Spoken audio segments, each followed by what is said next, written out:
जो बात हो रहा है हिंदू राष्ट्र बनाने की बात हो रही है, तो इसमें आप कितना सहमत हैं? ये तो हिंदू राष्ट्र उसी समय बन जाना चाहिए था जब हमारा विभाजन हुआ। ये तो हमारी बदकिस्मती थी कि उस समय किसी ने इस चीज़ के लिए आवाज़ नहीं उठाई। तो हिंदू राष्ट्र तो हम लोग हैं। उन्होंने बोले थे चुनाव के वक्त कि हर साल 2 करोड़ युवाओं को रोजगार देंगे, लेकिन ऐसा देखने को अभी तक मिला नहीं। 5 साल से रेलवे का वैकेंसी आया, 5 साल लग जाता है, कोई पंचवर्षीय योजना लग जा रहा है, तो बेरोजगारी की एकदम चरम सीमा पे। बनना चाहिए कि नहीं? बन जाना चाहिए था। अभी का मैं नहीं बोल रहा हूँ, बट उसी समय जिस समय विभाजन हुआ था उसी समय अनाउंस हो जाना चाहिए था। और अभी का अब नहीं सिनेरियो अब ये ऐसा संभव अभी नहीं है। अभी अब ये क्या है ना कि हमारी ग्रोथ को डिस्टर्ब करेगा। हाँ। अभी अगर इस तरह का मुद्दे पे अगर कोई सरकार अगर कोई कदम उठाएगी ना तो हमारी ग्रोथ पे सीधा-सीधी असर पड़ेगा। हर अब ऐसे सब कोई मांगने लगे कि मुस्लिम एक अलग राष्ट्र बनाए भारत में होकर के, तो ईसाई लोग बोले कि हम दूसरे अपना- धर्म के लिए छेद है ना। हाँ, बहुत सारे 57 मुस्लिम कंट्री है, ओवैसी का एक संगठन है, 57 देशों का मुस्लिम कंट्री है, सबका होना चाहिए, कैसा नहीं बोल रहे हैं। लेकिन एक तरफ पे देखिएगा तो नेपाल भी है, हिंदू राष्ट्र के तौर पे आ गया, सबसे प्रथम हिंदू राष्ट्र के तौर है ना नेपाल। होना चाहिए, सबका अच्छा लगे, लेकिन भारत एक डेमोक्रेसी है, यहाँ पे आपको पता है धर्मनिरपेक्ष है। परिवर्तन ही देश का विकास है। तो परिवर्तन होता भी है तो एक अच्छा ही है, क्योंकि अगर डेमोक्रेटिक में, लोकतांत्रिक देश में अगर कोई सत्ता एक का हाथ में बार बार रिपीट होता है तो हो सकता है कि वो उसका शासन मतलब कि एक राजा के तौर पे चल रहा है। 24 में देखिए सरकार को अपनी नीति को बदलना चाहिए। फर्स्ट ऑफ ऑल कोई भी सरकार है, इन सब चीज़ों को ध्यान रखते हुए बेरोजगारी है उसको थोड़ा सा नियंत्रण किया जाए, जनसंख्या पे नियंत्रण किया जाए। सबसे बड़ा जनसंख्या समझ के नंबर 1 पे हम लोग हो गए हैं, चाइना को पीछे छोड़ते हुए आगे इसमें चले। चाहते क्या हैं आप लोग? 24 में बदलाव या फिर मोदी मोदी भाई? नहीं नहीं नहीं, बदलाव जरूरी है।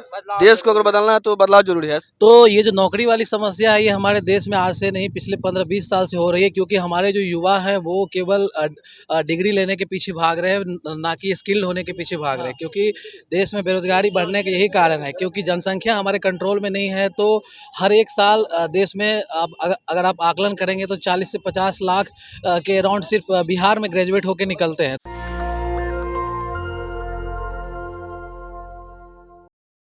नमस्कार, आप देख रहे हैं नेशनल दस्तक और मैं हूं आपके साथ अमन। देखिए पटना के मैरिन ड्राइव पे मौजूद हैं। देखिए तमाम जो लोग हैं कितना आराम से मज़ा ले रहे हैं। तो हम सोचे क्यों नहीं कुछ राजनीतिक बातें हो, जिस तरह से देश में माहौल चल रहा है। एक तरफ तमाम जो न्यू अलायंस का जो नीतीश कुमार संयोजक हैं वो मांग कर दिए हैं, दूसरी तरफ मोदी 9 साल बेमिसाल के खुशी मना रहे हैं। हमारे साथ बहुत लोग हैं, हम सभी से बात करेंगे। सबसे पहले इन्हीं से बात करते हैं। क्या नाम हुआ? मेरा नाम गोपाल कुमार। कहाँ से हैं भैया? हम पटना से ही हैं, राजीव नगर से। अच्छा ये बताइए अभी देश का हालात कैसा? हालात बिल्कुल बढ़िया है, अस्थिर है। अस्थिर है। किस रूप में आप हालात को देखते हैं? हालात अगर देखें डेवलपमेंट के हिसाब से, ग्रोथ के हिसाब से, एजुकेशन के हिसाब से, करप्शन को रोकने के हिसाब से, तो जिस हिसाब से देखना चाहिए कि किस हिसाब से ओवरऑल क्या ग्रोथ है, तो उस हिसाब से देख रहे तो अच्छा है। अच्छा है। हाँ, अगर बात कर लें कि जो गवर्नमेंट वादे किए थे, क्या वो वादे पे खड़े उतरे हैं? बिल्कुल खड़े उतरेंगे। अभी इनको रहने दीजिए, अगला 15 साल तक रहने दीजिए, वो भी वादा पूरा हो जाएगा। ये टाइम तो नहीं बोले थे ना, वादा किए थे, टाइम नहीं बोले थे ना। ठीक है, तो लोग तो आशा किया हुआ है, आशा रखिए। रोजगार मिल रहा है आपको? बिल्कुल रोजगार है, हम अपने पैरों पे खड़े हैं। रोजगार क्या गवर्नमेंट जॉब कर रहे हैं या प्राइवेट? हम अपना खुद का प्राइवेट लिमिटेड कंपनी सेटअप करके यहाँ पर एक स्टार्टअप स्टार्ट किए हुए हैं डिजिटल मार्केटिंग का। तो उसके हिसाब से जो हमें सपोर्ट मिलना चाहिए, जो सरकार की तरफ से जो आजकल इनक्यूबेटर जो बनाए जा रहे हैं, नए नए फंड बिहार स्टार्टअप में दिए जा रहे हैं, तो ये एक सपोर्ट है। मतलब जो मोदी जी बोल रहे थे आत्मनिर्भर बनो, तो एक तरह से आप लोग आत्मनिर्भर बने। बिल्कुल बिल्कुल, और हमें पूरी आशा है कि वो आगे भी रहेंगे, और हम इसी उम्मीद से आत्मनिर्भर बनने की कोशिश कर रहे हैं कि उनका सपोर्ट मुझे आगे भी मिलेगा। अच्छा तो ये बताइए जो अब हो रहा है, लोग करें कि बदलाव की जरूरत है, क्योंकि जिस तरह से देश में देख रहे हैं बेरोजगारी महंगाई चरम सीमा पे है। तेल से ज्यादा महंगा टमाटर हो गया है, तेल भी अब महंगाई है, तो लोग कहीं ना कहीं परेशान है। आप लोग को असर पड़ रहा कि नहीं? हाँ, असर पड़ रहा है बिल्कुल, बट ऐसा है अब कुछ ऐसी चीजें हैं महंगी हैं तो आप उसको थोड़े दिन के लिए खाना बंद कर सकते हैं। जैसे हम अभी टमाटर नहीं खा रहे हैं, तो इस तरह से हम मैनेज कर सकते हैं अपने घरों को। थोड़ा सा ऊपर नीचे होता है। अब किस कारण से टमाटर का रेट इतना हाई हो गया, इसको पता लगाना जरूरी है। क्या इसमें ब्लैक मार्केटिंग है? ये तो स्टेट लेवल का मामला है। अब स्टेट लेवल पे सरकार क्या कर रही है, इस पे अगर आप लोग कुछ मीडिया के थ्रू जनता को बताए तो हम लोग में पता चलेगा। बारिश भी हो रहा है। अच्छा ये बताइए कि अब जो बात हो रहा है हिंदू राष्ट्र बनाने की बात हो रही है, तो इसमें आप कितना सहमत हैं? ये तो हिंदू राष्ट्र उसी समय बन जाना चाहिए था जब हमारा विभाजन हुआ। ये तो हमारी बदकिस्मती थी कि उस समय किसी ने इस चीज़ के लिए आवाज़ नहीं उठाई।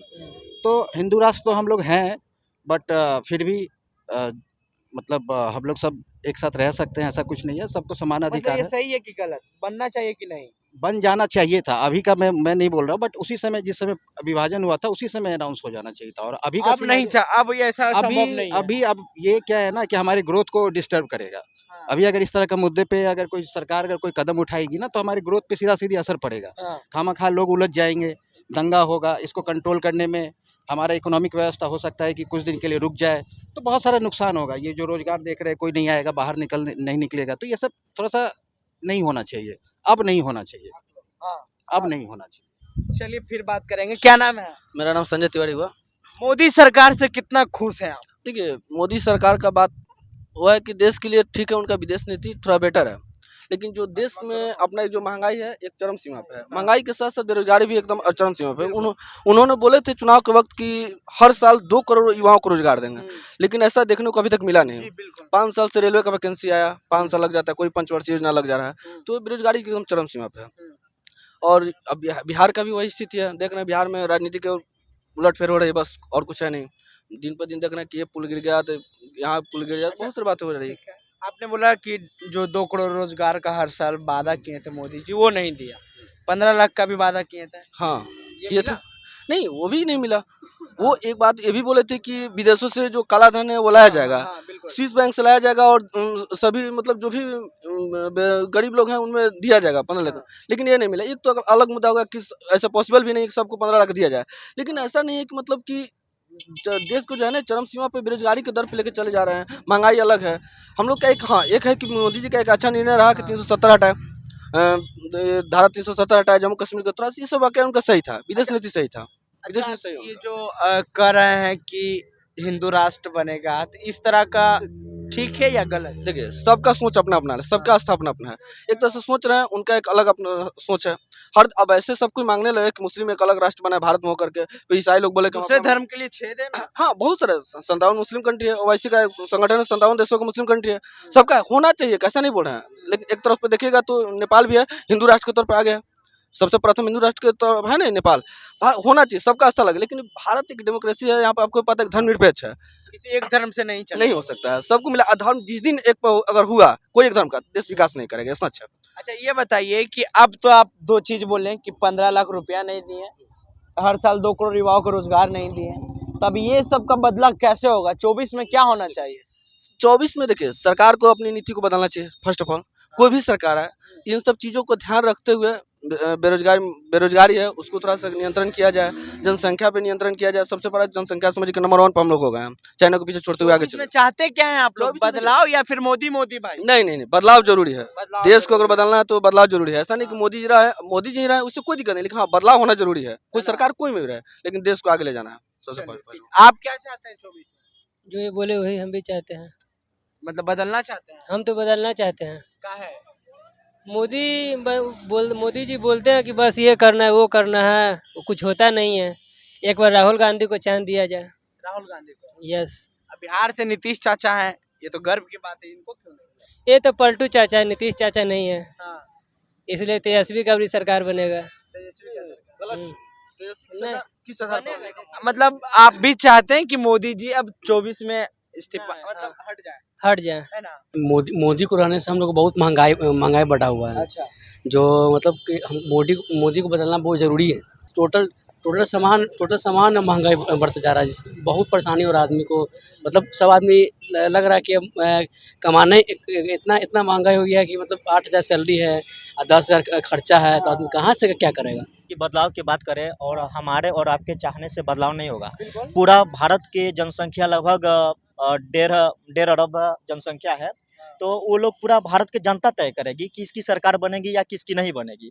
जहाँ तक कि बदलाव का हो तो ये देश का ये शुरू से ही माना गया है कि परिवर्तन ही देश का विकास है। तो परिवर्तन होता भी है तो एक अच्छा ही है, क्योंकि अगर डेमोक्रेटिक में लोकतांत्रिक देश में अगर कोई सत्ता एक हाथ में बार-बार रिपीट होता है, तो हो सकता है कि वो सत्ता जो वो हो वो उसका शासन मतलब कि एक राजा के तौर पे चल पाए। यानी कि सिंघौल का अब हम लाएंगे, जिक्र करेंगे। न्यू संसद भवन का उद्घाटन हुआ, उसमें सिंघौल का यूज किया गया, मोदी जी हाथ में सिंघौल ले लिए, तो सिंघौल के मतलब अधिकतर जब यूज होता है तो कहिए तो सिंहासन ले लिए, तो इस तरह से तो कहीं एक ना प्रकार कहीं से मोदी सर अगर सरकार रिपीट बार बार होती है तो एक तानाशाह जैसा होगा। अगर लोकतंत्र में अगर जनता के सहमति से अगर हर एक चीज़ नहीं हो पा रही है तो अभी एक सोचनीय और चिंता का विषय है।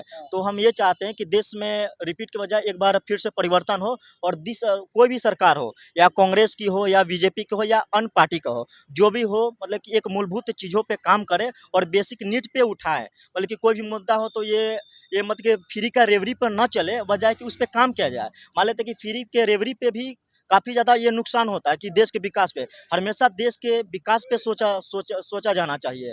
ये नहीं कि मतलब कि बदलाव चाहिए, हाँ, है बदलाव ना? चाहिए कुल मिला के। और कोई भी पार्टी हो, या ना तो धार्मिक चीज़ों से जोड़ना चाहिए और ना जाति विशेष पे। इससे हमारा जाति और धर्म दोनों एक रूपों में बटेगा, और इससे बाँटने के बजाय हमारे देश को जोड़ना है, और जोड़ने से हमारा देश का विकास अत्यधिक होगा।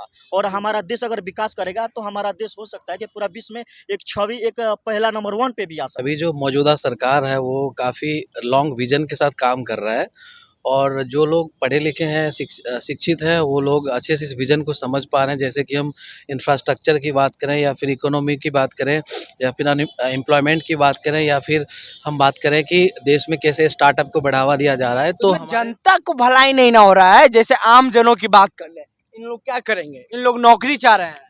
तो ये जो नौकरी वाली समस्या है, ये हमारे देश में आज से नहीं पिछले 15-20 साल से हो रही है, क्योंकि हमारे जो युवा हैं वो केवल डिग्री लेने के पीछे भाग रहे हैं, ना कि स्किल्ड होने के पीछे भाग रहे हैं। क्योंकि देश में बेरोजगारी बढ़ने के यही कारण है, क्योंकि जनसंख्या हमारे कंट्रोल में नहीं है। तो हर एक साल देश में अगर आप आकलन करेंगे तो 40 से 50 लाख के अराउंड सिर्फ बिहार में ग्रेजुएट होकर निकलते हैं। तो इन लोगों को एक स्किल प्रोग्राम की तरफ जोड़ा जाए और इनको स्किल किया जाए, ताकि हम जो विकसित देश है उनकी अगर हम इकोनॉमी को देखेंगे गौर से, तो हम देखिए, जब से मोदी जी आए हैं ना, जो तमाम कंपनियां थी वो बिक चुका है।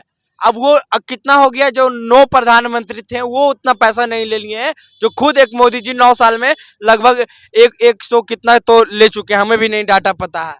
इस तरह का नहीं ना होना चाहिए। हाँ, जो ये बात आखिर आजकल मीडिया में आ रही है कि बहुत सारी कंपनियां बिक रही है, तो मैं इस चीज़ों को अगर क्लियर ये करना चाहता हूँ कि जो कंपनियां पहले से घाटे में जा रही थी, तो मोदी सरकार ने आके जितने भी सरकारी कंपनियां थी जो घाटे में जा रही है पिछले 2 दशक से, उन सारे को रिव्यूज़ किया, और करने के बाद उन्होंने पाया कि कहीं न कहीं इसमें बिचौलिया बीच में है, जो कि चीज़ों को अपने अंदर कंट्रोल करके रखा है, और जो टेंडर जितना में होना चाहिए उसको ज़्यादा से ज़्यादा रेट में करके कंपनी को घाटे में दे रहा था। तो मोदी सरकार का टारगेट है कि हम आप जितना लोग ज़्यादा मोदी हो सके भक्त हैं, हम समझ गए, मोदी ही चाहिए। क्या इनका भक्त वाली बात नहीं है। स्ट्रक्चर पे काम हो नहीं रहा नहीं है। देखिए, पहले चीज इन्होंने बोले कि ये बेरोजगारी की जो बात है बहुत पहले से चला रहा है। मान लेते कोई भी सरकार का रहा, मान ले बीजेपी हो, कोई भी आरजेडी किसी का सरकार हो, किसी कांग्रेस का हो, अगर मान ले पिछला सरकार जो गलती किया, क्या ये भी सरकार गलती करेंगे? हम चुने फिर किस लिए? इनको हम चुने किस लिए? चुने इसलिए नहीं कि बेरोजगारी को दूर करें। मोदी अब जी को 14 लोग से है ना जी, लाना चाह रहे थे इसलिए कि मोदी कुछ अच्छा करेगा, सब कोई वोट दिया था, लेकिन मोदी जी क्या किए? ये अरे कुछ नहीं कर पाए। 14 से जो है बेरोजगारी का बात कही कि पुराने सरकार में, पुराने जो गलती की उसको सही करिए आप। हम चुने किस लिए आपको? हम इसलिए चुने नहीं कि आप उन चीजों को जो भी कमियां थी उनको दूर करिएगा। नहीं कर पाए। अगर हम पुराने चीज़ों को गौर से देखेंगे, तो हमने ये जो 15 साल का सरकार है, इसमें हमने देखा है कि बहुत सारी चीज़ों में चेंजिंग आया है। तो ऐसा हम नहीं बोल सकते कुछ भी नहीं लोग हुआ है। कह रहे हैं 14 वाला अब 24 में नहीं आएगा, क्या सच है? ये तो लोगों का कहना है अपना, जिनका जो आइडियोलॉजी है उसके हिसाब से बात कर रहे हैं, बट ये जनता तय करेगी, और ये जनता सबसे सर्वोपरि होती है, और हम देखेंगे 2024 के रिजल्ट में क्या होता है, जनता फिर से किसको सपोर्ट करती है। 14 वाला 24 में आएगा कि नहीं? सर जहाँ तक बात रहे, जिन्होंने ये सर बोले कि सरकार में कोई भी चीज़ हुआ तो इनके सारी बातों से बहुत सारे ऐसे चीज़ है कि इनके बातों से हम समर्थन करते हैं। क्योंकि कोई भी सरकार हो तो सर, जितना भी सरकार हो तो उतनी बड़ी जनसंख्या को रोजगार नहीं दे सकती है। ये इनके बातों में काफ़ी ज़्यादा सच्चाई नज़र आ रहा है कि किसी का भी सरकार हो इतने अरे बड़े। तो कम से कम वो तो वादे पे अपने हाँ, अडिग रहे हैं, हाँ। वादे तो अडिग रहे हैं।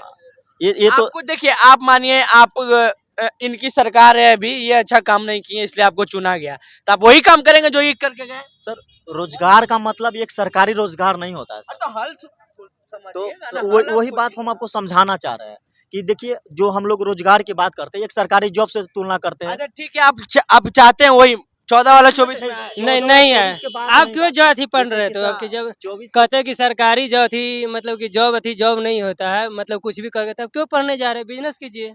इतना पैसा बर्बादी करें, 2 लाख 3 लाख 4 लाख बर्बाद करें तो गलत है। बहरहाल देखना क्या है कि आगे क्या कुछ निकल के आता है सामने। आपकी क्या प्रतिक्रिया है नीचे कमेंट बॉक्स में दें। फेसबुक पे देख रहे हैं शेयर करें, यूट्यूब पे देख रहे हैं चैनल को सब्सक्राइब करें। अमन, पटना, बिहार। नेशनल दस्तक की आपसे गुजारिश है कि अगर इसको बचाना चाहते हैं तो नेशनल दस्तक को सब्सक्राइब करने के लिए रेड कलर के सब्सक्राइब बटन को दबाएं, फिर बेल आइकन की घंटी दबाएं। नेशनल दस्तक को बचाने के लिए बहुत जरूरी है कि हर खबर को शेयर करें, लाइक करें, कमेंट जरूर करें।